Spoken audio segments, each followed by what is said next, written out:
Tayo po ngayon ay mag-unboxing ng jigging reels. Dalawa. At saka ito pong jigging rod. Dalawa rin din po. Nabuksan ko na po ang mga to. Siyempre, pagka-deliver po, kailangan din pong tingnan. Kaya, ito po yung jigging reels na Akami. Akami Skyso. Yan po. Akami Skyso. Meron po siyang duration na 4.9. Medyo mga ano na rin po. Tapos may weight po siyang 376 gram. May aluminum spool po. Line capacity po niya sa millimeter, braid 0.40, sa meter 210 po siya. 0.50 sa meters 138 po siya. Meron pa rin po siyang extra graphite spool po. Bali dalawa po yung spool niya. At ang line capacity naman po ay sa 0.40 sa braid, 200 meters sa 200 meters po siya.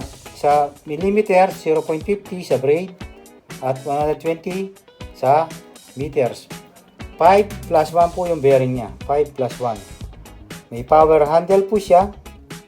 Aluminum body. 10 kilograms po ang pwede niyang may drag. At carbon washer po siya. Ito po at ating bubuksan. Siyempre, ang primero po natin mabubuksan dito sa Akami ay yung manual niya po. Ito po yung mga manual na kung sakali may mawala sa mga pyesa niya ay may mga pangalan po sila na pwede mong i-order. Yan po. Ito po yung extra spool po na sinasabi ko. Ito po.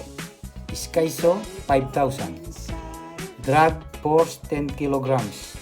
0.40 yan po. 200 sa meters, 0.50 sa braid na millimeter, 120 po siya sa meters. Po. At ito po yung buong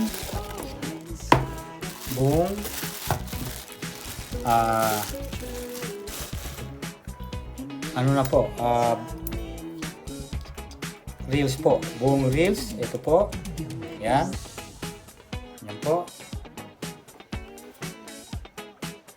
Maganda po yung knob niya.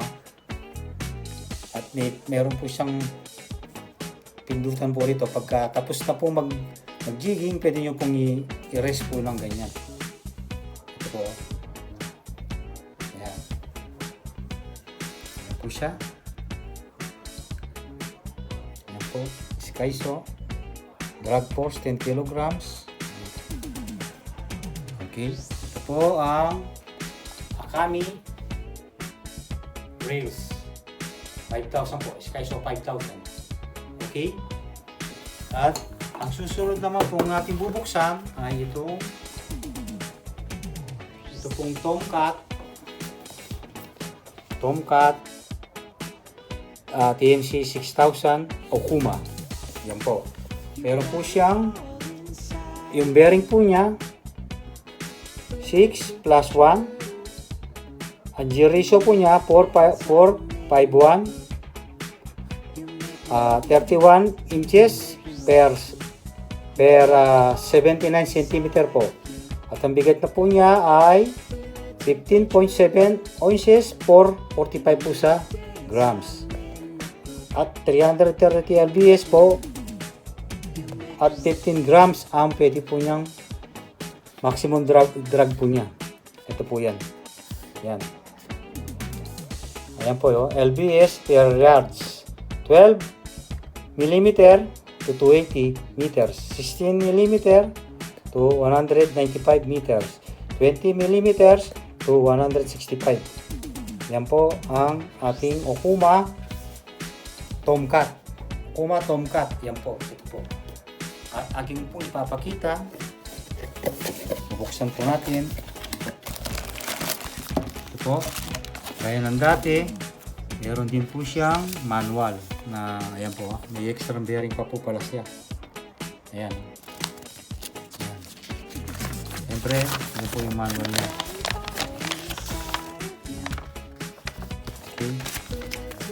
At ating pong bubuksan.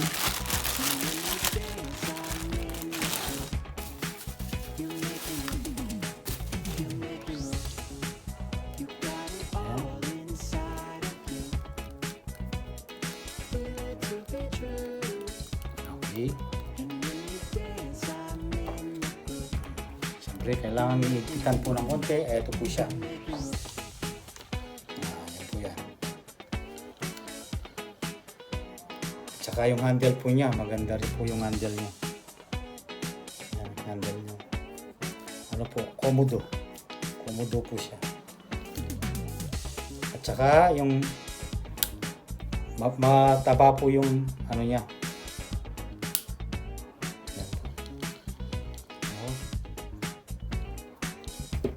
Ito rin po, gaya po ng mataba rin po yung sa ano ng spool niya. At saka may ano na po sila para hindi po mahirap i-spool. Ayan. Okay. Tayo sa ating mga jigging rod.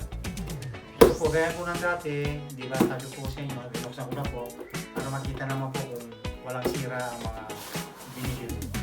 Kaya ito po, dalawa po sila. Rod.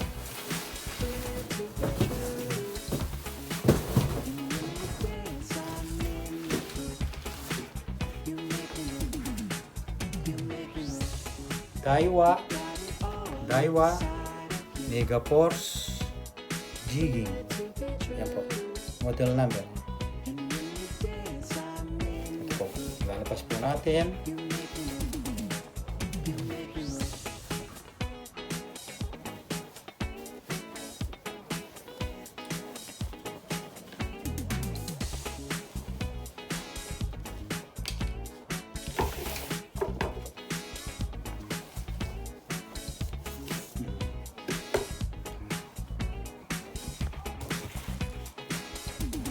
Ito po yung handle niya.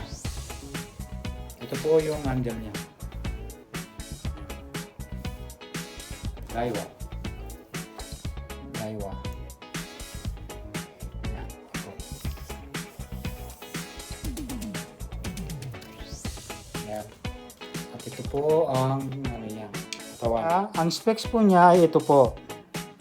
Ay ate po sana po nakikita po natin. Yan po. Close height length po niya ay 198 po. Ang talagang total length po niya ay 210 pagkasama po yung bat niya. Section po siya, dalawa, 2. Ayan po, 2 section. 2 section po siya. Tapos yung casting weight po niya 80 hanggang 210 po. Ayun, 210. Yan po. Yan. Yan. Model number. Yan po yung close length po niya.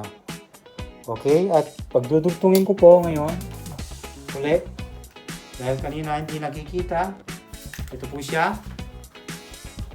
Meron po siyang ring guide na 1, 2, 3, 4, 5, 6 lang po ang ring guide niya.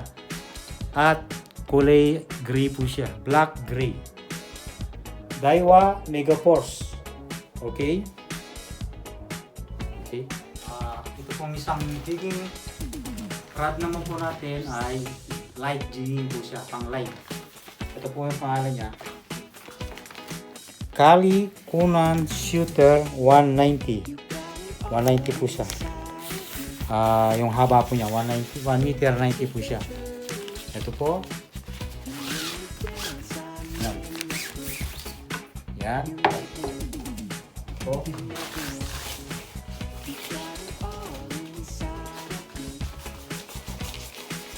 At ito nilalabas yung bat po niya.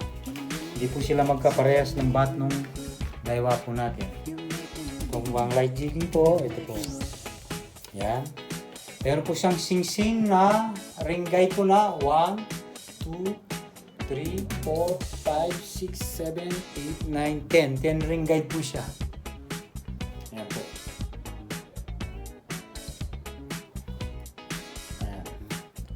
At ang action po niya, action 90-10.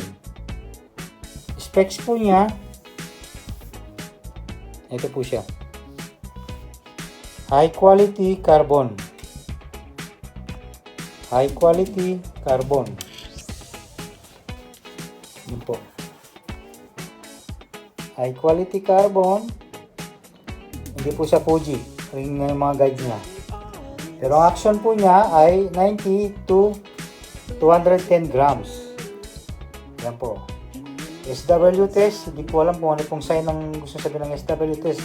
Pero ito pong quality spec niya, tested na po siguro. At saka, cast grip po siya. Cast grip.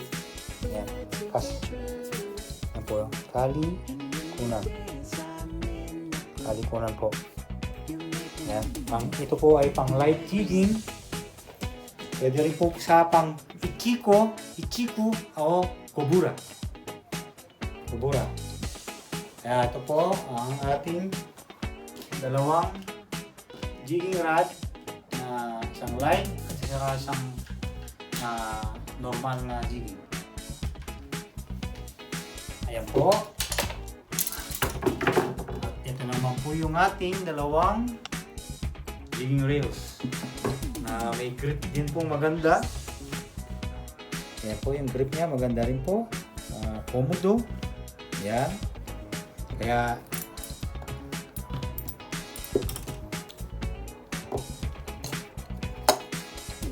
kung nagustuhan niyo po ang aking pang-unboxing, sana mag-subscribe po kayo, mag-likes, at mag-subscribe na rin po.